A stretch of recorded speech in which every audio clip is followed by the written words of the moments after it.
All right. Okay, so first of all, thank Professor Kong's kind invitation to come to the such wonderful workshop, and thank all the organizers' contribution to the workshop. And today I'm going to talk actually I'm going to talk two topics. So the first topic is about PCA in a geodesic space.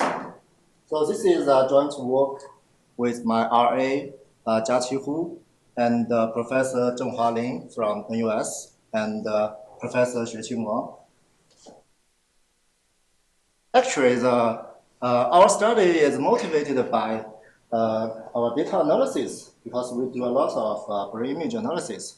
So as Professor Zhu's review paper said, so there are a lot of challenges in brain image analysis. For example, the high dimensionality and the interpretability and the computational complexity and so on and so forth. And this study, we focus on the non-Euclidean data because, as you can see, that after driven from the original brain image data, you can have a lot of non-Euclidean data such as shapes and connectivity networks and so on and so forth.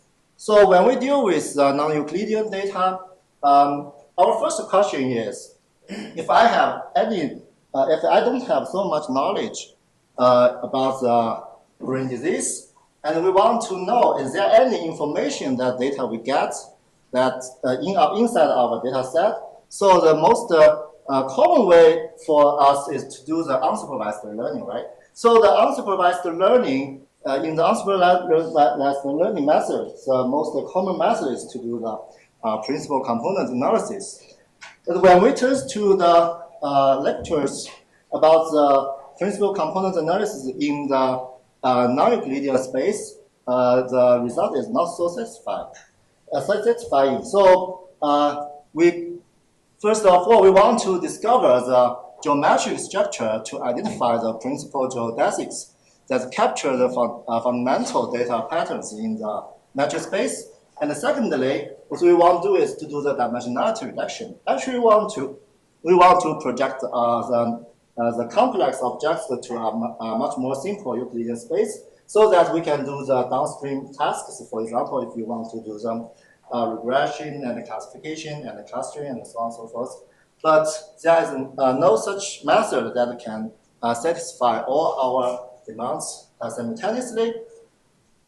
So here are the short, brief summary of what we have learned from the existing literature. So some of them, most of them have the high computational complexity, and some are limited to the Riemann-Milford or the specific space. So, some data maybe in the non-Euclidean space is out of the Riemann-Milford. For example, the Worcester space, right? And some of them are unable to produce long dimensional representations for the downstream tasks. And the last but not so important, I think, in this workshop, that most of them are lack of statistical theoretical results. All right, so then we began to think, so how should we do? If we want to do the PCA in the non-Euclidean space, so let's go back to the PCA in the Euclidean space. So what's actually the PCA in the Euclidean space? So assume X is a random vector of RP, and we want to seek the first direction, right? So for example, we want to find the direction that maximizes variance, or in this formulation, right? So actually, we want to find a direction that after the projection, all the data points to the direction, then we can separate all the data as much as we can, right? So, so we adopt this idea to develop our PCA in the non-Euclidean space. So in order to have a measure about the so-called the dissimilarity or separation level, so we want to develop a measure to measure the dissimilarity of the 2 points. So first of all, we focus on the geodesic space. So what is the geodesic space? The geodesic space is the short. So first of all, the geodesic is the shortest path between 2 points in a metric space, And if a space is a geodesic space, means that for any two pairs or any pairs of points P and Q in this space, there exists a geodesic connecting them. All right. So there are some examples. For instance, the Riemann manifold are all the geodesic space, and the CAT0 space, and Alexandria space, and Wasserstein space, and so on and so forth. Now we adopt the Alexandria angle to develop our so-called similarity measurement. So what is the Alexandria? So actually, it quite looks like the arc sine in the in the Euclidean space, but the difference is well, if we want to measure the similarity between the point Q and the point R, but the similarity is relative conceptions, right? You cannot directly compare whether two guys are similar or not, because you have to base on another way, another guy P, that to say that compare based on P whether Q and R are similar or not. So P is so-called the reference point. In the Euclidean space, that the reference point, usually we assume that the distribution after doing the data pre-processing, we have the 0 point, right? So mean 0 varies equal to 1. So the mean is the so-called reference point. So in the non-Euclidean space, you can assume if you have a reference point, then you can use the Alexandria angle to calculate the angle between the Q and the R based on the P, point P. But you need to take the sublimit to let the R go to the 0. So you should let the Q turns to the P and R turns to the P. Anyway, so after introduce the Alexandria angle, then we can define the Alexandria inner product.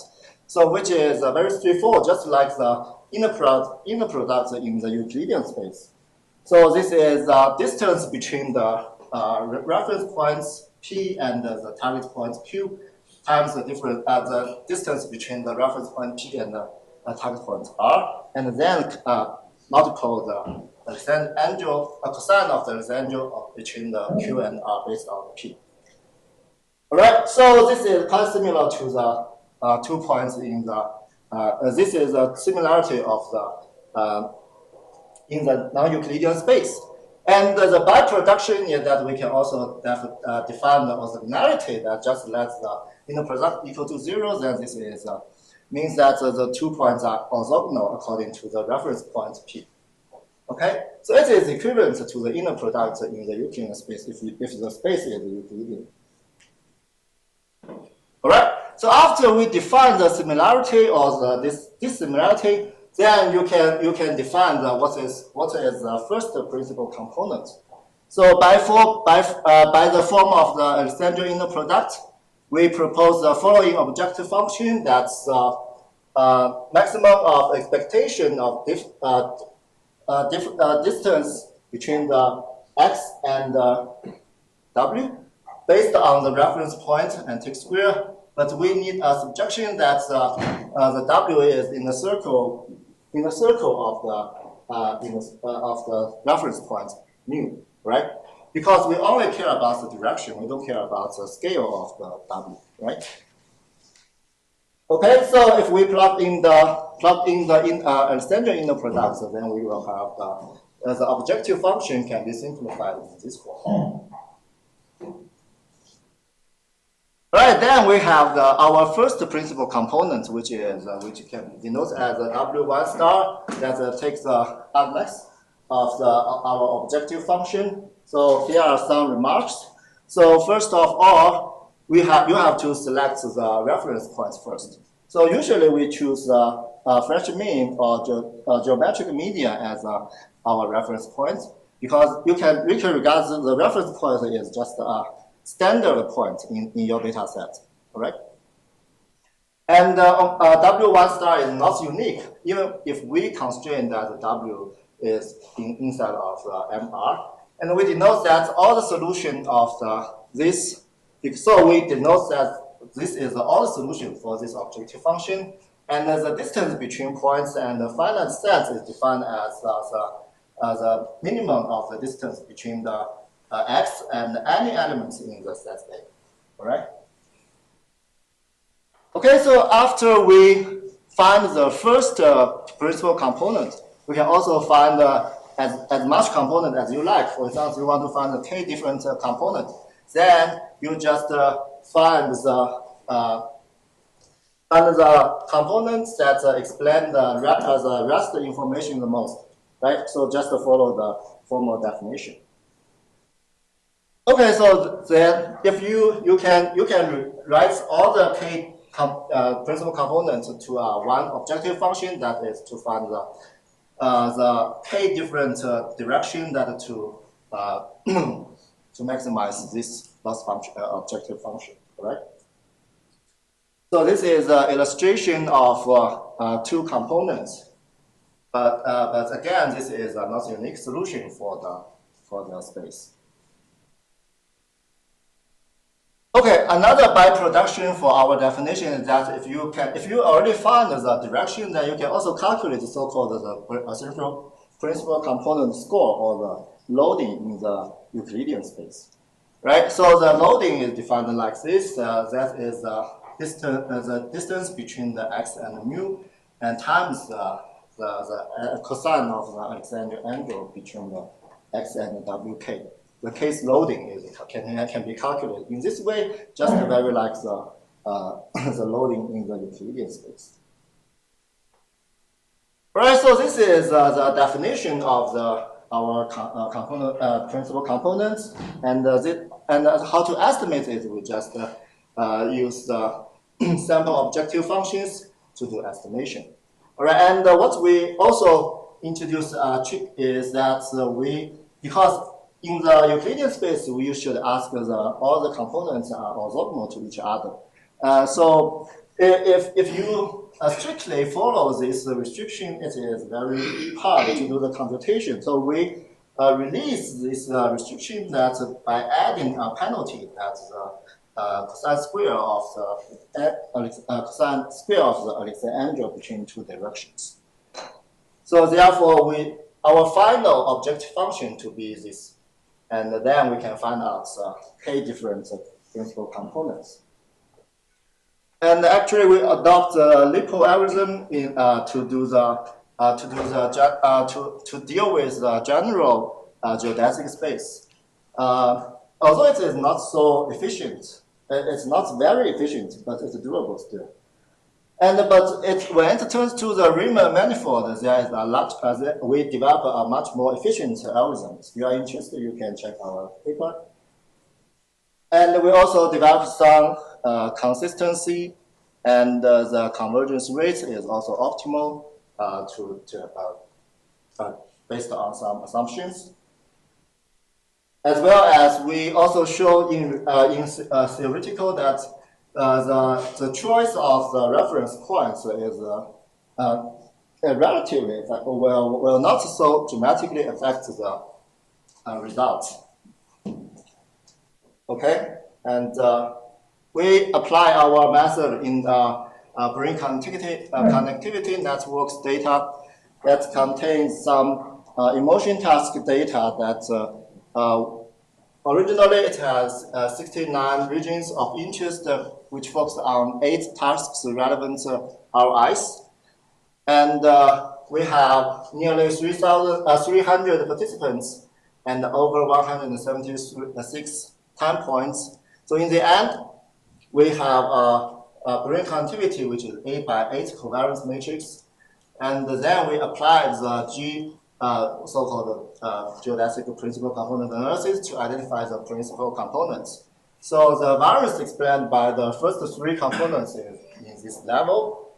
And next, let's see a very interesting finding from this data. So if we focus on the first principal component visualized along the first geodesic.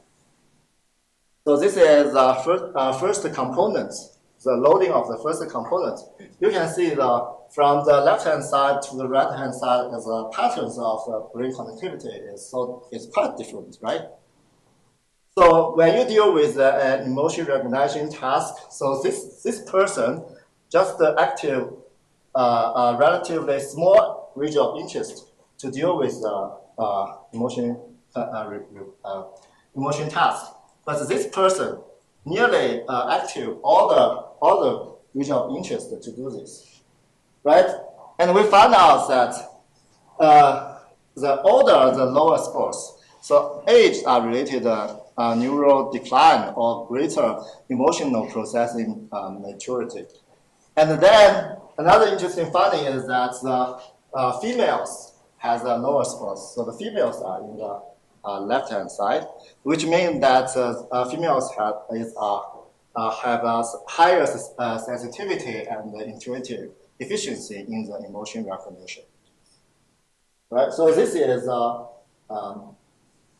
finding about the brain connectivity along after we do the principal component analysis, and we also test some pairwise correlations between the first principal component scores and the task-related variables. So it shows that the age and the gender is highly related to the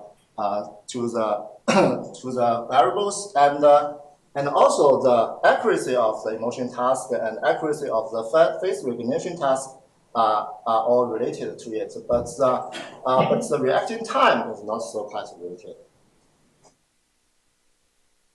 All right, and we also applied our method in the corpus callospace shape data analysis, and we found. So here are the three principal components after the calculating the loading scores. So you can find in the first component that the shape from the straight, the curve, and the second component describing the thickness of the shape.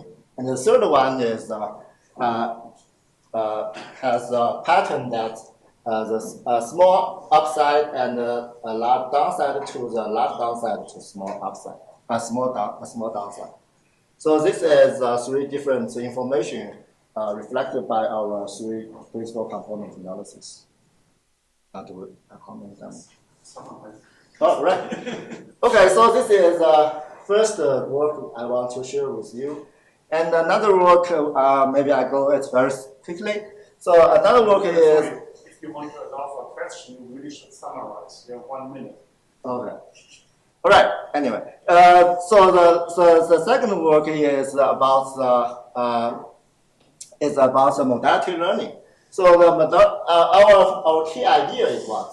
So I just skip the modality learning, and our key idea is in one Chinese sentence that the Confucius said the more is not the good than the better than the less, right? So in nowadays, people include more and more modalities into the model. But if we consider about for example, the cost in the data collection and the data processing and the storage issue, and actually some modality marginally contribute to the future importance, right? So our key idea is we want to do some modality selection, and in our learning framework. Okay, so the key question is how to generalize to the modality in the different space and characterize the importance relationship between the modalities. Okay, so this is our work that our method begins by the... You are really over time. You don't have time in 15 minutes to present two papers, so you really should now allow for questions. All right, Okay. Okay. Sure. So, please.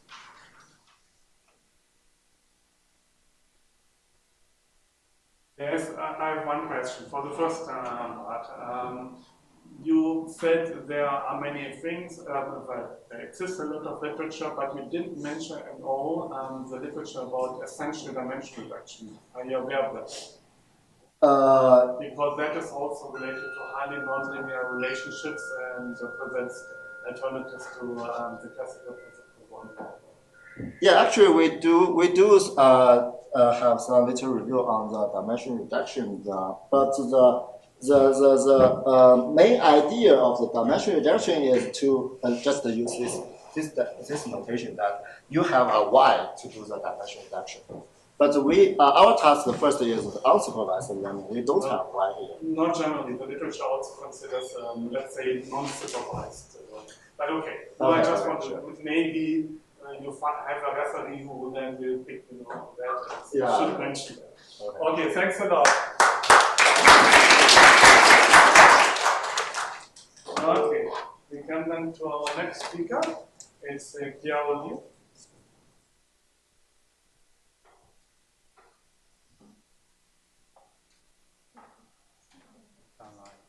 Sorry, yeah, sure. It's online. So now you should share your screen and then you should see your slides. Yeah. Okay. Yeah. Can you see the slides? Yes. Yeah. But give them full. Okay. Perfect. That's great. So thank you so much for the invitation. So my name is Chao. Today I would like to talk about the genomic large language models, and also talk a little bit about how to actually apply the genomic large language model to the disease analysis. I will use Alzheimer's disease as an example. So I will start with this very well-known GWAS study. So you can see that our human genome actually consists of around 3 billion nucleotides. And currently, I think as in the development of those biotechnology, especially those deep sequencing technologies, the cost of measuring a personal genome has become more and more affordable, especially for the whole genome sequencing data. And you can see that if you compare our personal genome to the reference genome, you'll find that there are a lot of different genetic mutations. And those different genetic variants may have different allele frequency and also different functional implication. So the GWAS study actually aims at this testing association of each SNP with a specific phenotype, which includes different traits or different disease status. Right? So there are several very common limitations of the traditional GWAS study. For example, typically there's a lack of this biological relevance between the genotype and the phenotype. We really don't know what really happened in the middle. And also another findings from the simple association analysis actually will lead to many false positive associations. So actually, from a biological perspective, there are actually a lot of intermediate layers between the genotype and the phenotype, which includes these epigenomic data, the transcriptomic data, and even the proteomic data. So the simple idea is that people are able to incorporate those intermediate data into consideration, probably can get offer better insight into different disease etiology. So next slide, I also want to mention a little bit about the multiomics data. So as you may know, there are so many different types of multiomics data, including genetic data, such as those very large biobanks, the European biobank, the Japanese biobank, and the projects, which can provide those genotype information and also the tens of thousands of disease and trait associated SNP information. And then we have these different types of genomic or epigenomic data, which can give you also a different type of measurements, including those chromatin sensitivity, basic multiplication, etc. Actually from different cell types and also multiple resolutions, including both single cell level and the bulk level. If we further follow this central dogma rule, we have the protein level data, and finally we comes to personal care, we have the clinical outcome data. So yeah, that actually raises a lot of challenges to analyze those different types of data, including statistical challenges and also the biological challenges. For example, those data are typically very high dimension, and there's also a lot of the missing data, and also the heterogeneity makes the data analysis very hard. And for the biological side, I think in order to systematically identify the causal mechanism of the gene regulation or the mechanism for the human disease progression is also kind of a challenge. So now I'll talk about our very simple motivations here. You can see that, as I mentioned in the very beginning, those intermediate genomic or epigenomic data between the genotype and the phenotype are actually very important for us to incorporate in order to uncover some very meaningful pathway of gene recognition. And also, if you are able to model those intermediate data types, you actually, of course, you get a better chance to enhance the causal discovery and also reduce the false positive association. So I'll give you some analogy here. So you can look at the traditional GBAC study, which means that the association between the genotype and the phenotype. And if you're familiar with the TIVA study is specifically inserts this intermediate variable in the gene expression. So you are doing this two-step analysis. You will use the genotype to predict the gene expression, and then use the predicted gene expression to further associate to the phenotype. So our motivation is that currently apart from the gene expression, there are also different types of genomic data and epigenomic data. What if we can actually incorporate them together and insert into the intermediate layers? Then we should have a better, in terms of model detection power, in terms of those causal discoveries, we should do much better at those different tasks. So we can basically want to construct a much more generalized version of this TIVA study. So we just call it the XVA study. Okay. So those are some kind of big pictures. And for today's talk, I would like to specifically talk about like two works here. So the first work I would like to talk about the genomic natural language model, how we really construct a context-specific genomic natural language model, and we call it the IPGPT. And in the second part, I will briefly mention, given the genomic natural language model, right, it typically will train on a massive amount of data. It will require a lot of computational resources. And once you have a model, how can you really leverage the power of the genomic natural language model to really help some disease analysis? For example, I will use this Alzheimer's disease as a showcase study to demonstrate that those genomic natural language model can indeed help in some data, the disease data analysis. Okay. So first talk about the genomic natural language model. There are already actually quite a lot of DNA natural language models in the field. So previously, a few years ago, I believe that there are so many genomic and epigenomic signals, and those a few years ago, those models are kind of very task specific. People kind of propose different tasks for analyzing a specific genomic or epigenomic data, right? So those models are kind of very scattered in literature. It's hard for you to really leverage the power from different types of data together. But now we have this, that we call the natural language model, which is due to the success of NLP, we have those foundation models, right? Once you are able to incorporate those different data together, you have a base model, then it's very easy for you to adapt the base model to different downstream tasks. Typically, you will get a better performance compared to the task-specific model. So for the motivation of the genomic natural language model, you'll find that there actually is a very intrinsic similarity between the genomic sequence and also the natural language, right? So for the natural language, you have different words and different sentences. So you can make an analogy. You can think about the word, think about the nucleotides or a specific very short segment, we call it the taper, and it's a specific word in the human DNA, in the human genome. And you also choose consider kind of longer region, the genomic region as a specific sentence. So that is the reason we can also develop the genomic natural language model, try to decode the language in the human DNA sequence in the human genome.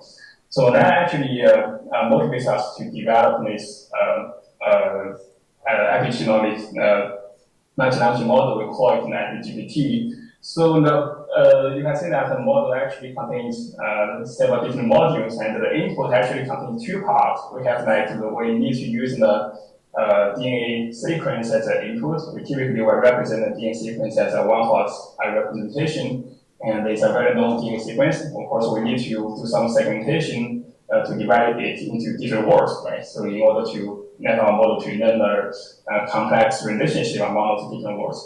And more importantly, we specify